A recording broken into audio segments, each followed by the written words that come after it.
Notre Père, notre Rédempteur, tel est ton nom depuis toujours. Isaïe 63, 16. Le prophète Isaïe nous offre ici un raccourci saisissant du long chemin de découverte parcouru par le peuple d'Israël, grâce à la révélation progressive que Dieu lui a dispensée au long de son histoire.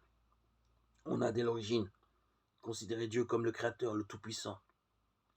Mais l'alliance qu'il proposait à Israël fut d'abord envisagée comme un contrat juridique, avec les clauses habituelles d'engagement réciproque, comme celle qui lie un vassal à son suzerain.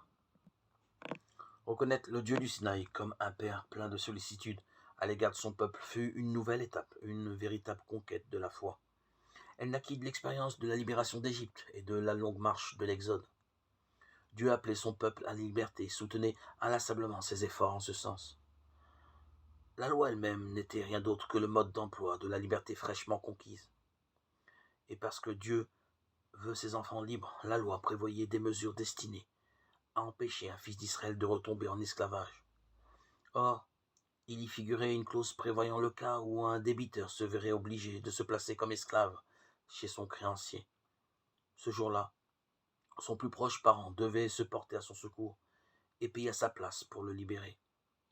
On l'appelait le revendiquant, parce qu'il arguait de sa parenté pour intervenir, ou encore le racheteur, au sens de celui qui prend en charge.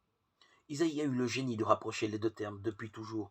Dieu est notre Père, notre plus proche parent, et il œuvre sans cesse pour nous rendre libres.